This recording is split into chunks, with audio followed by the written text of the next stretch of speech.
Hello అండి. నమస్తే. అందరూ ఎలా ఉన్నారు? బాగున్నారా? నేను బాగున్నానండి. మీరు బాగుండాలని కోరుకుంటున్నాను. ఈరోజు మంగళవారము షష్ఠి తిథి కదండి. షష్ఠి సుబ్రహ్మణ్యేశ్వర స్వామికి చాలా ఇష్టమైందండి. నేను ఈరోజు సుబ్రహ్మణ్యేశ్వర స్వామికి పూజ ఎలా చేసుకున్నది మీకు షేర్ చేస్తున్నానండి. ఈ వ్రతం ఆచరించిన వారికి ఆ కార్తికేయుని అనుగ్రహము తప్పక కలుగుతుందండి. దీనిలో ఏమాత్రము సందేహం లేదు. ఎవరైనా గ్రహ బాధలతో బాధపడుతుంటే గనక ఈ వ్రతం ఆచరిస్తే వెంటనే ఆ బాధల నుండి విముక్తులవుతారు. సంపూర్ణ ఆరోగ్యం కూడా లభిస్తుంది. సంతానం కావలసిన వారికి ఈ వ్రతానికి మించిన ఉపాయము మరొకటి లేదండి. ఈ వ్రతం ఆచరిస్తే తప్పక సంతానము కలుగుతుంది. ఈ వ్రతము మనము సమస్యల నుండి బయటపడటానికి కూడా ఉపయోగపడుతుందండి. అయితే ఈ వ్రతం ఎలా ఆచరించాలంటే, ఈ వ్రతం ఎవరైనా ఎప్పుడైనా కూడా వయసుతో పని లేదండి, కులంతో కానీ నిమిత్తం లేదు. ఎవరైనా ఆచరించవచ్చు. స్త్రీలు కానీ పురుషులు కానీ కూడా ఆచరించవచ్చండి.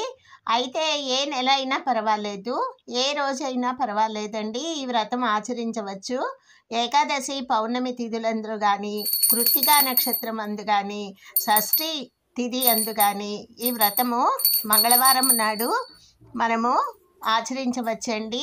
ఎలాంటి సమస్యలకైనా ఇది చక్కటి పరిష్కారం అండి. ఈ వ్రతము ఇది శ్రీ సుబ్రహ్మణ్య వ్రతం అండి. ఆచరించడం వల్ల చాలా సులభము. ఇంట్లో కానీ శ్రీ స్వామివారి ఆలయంలో కానీ కూడా ఆచరించవచ్చు ఈ వ్రతము. 6 మంగళవారాలు కూడా ఈ వ్రతాన్ని ఆచరించవచ్చండి. అయితే ఈ వ్రతం ఎవరెవరు చేయాలనేది మనకి తెలుసుకుందాము. ఈ వ్రతం ఆచరించేటప్పుడు భార్యాభర్తలు ఇద్దరు కలిసి చేసుకుంటే ఇంకా మంచిదండి. అలా వీలు కానప్పుడు భర్త అయినా చెయ్యొచ్చు, భార్య అయినా చెయ్యొచ్చండి. ఇలా ఎవరి వీలుని బట్టి వారు ఈ వ్రతం చేసుకోవచ్చు. దురదృష్టవశాత్తు భార్యను కోల్పోయిన పురుషులు కానీ, భర్తను కోల్పోయిన స్త్రీలు కానీ కూడా ఈ వ్రతము చేసుకోవచ్చండి. మనశ్శాంతి ఎవరికైతే దూరం అవుతుందో మనశ్శాంతి కొరకు కూడా ఈ వ్రతము చేసుకోవచ్చు. సంతానం కోరేవారు వరుసగా 6 మంగళవారాలు ఈ వ్రతం ఆచరిస్తే త్వరలోనే చక్కటి సంతానం కూడా కలుగుతుందండి వాళ్ళకి. అలాగే ఆర్థిక సమస్యల్లో ఉన్నవారు 6 వారాలు అంటే మంగళవారాలు కానీ, 6 షష్ఠి తిథి ఉన్నప్పుడు కానీ, కృత్తికా నక్షత్రం ఉన్నప్పుడు కానీ ఈ వ్రతము మనం అనుకొని ఆ రోజు మొదలెట్టుకోవాలండి.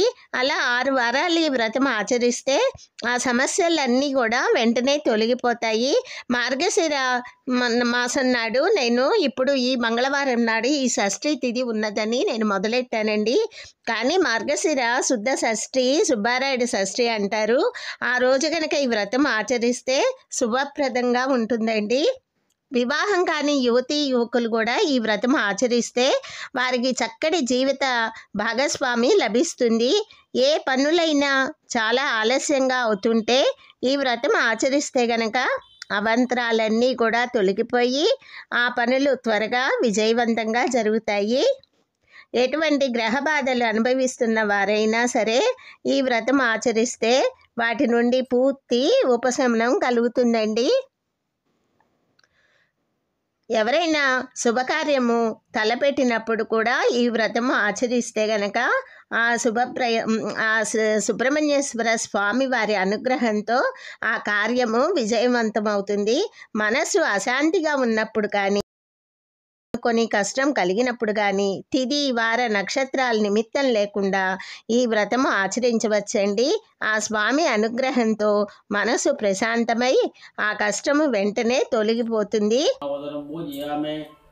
కుమారాయణ మహానాభం పూజయామి, షణ్ముఖాయ మహాహృదయం పూజయామి, తారకాయ మహాకంఠం పూజయామి, సేనాయ మహారక్తం పూజయామి, గుహాయ మహానేత్రం పూజయామి, ब्रह्मचारिणेन महाकल्पो पूजयामि, शिवतेजाय महाललाटं पूजयामि, क्रौञ्चधारेण महाशरं पूजयामि, शिखवाहनाय महा सर्वाङ्गनेयं पूजयामि।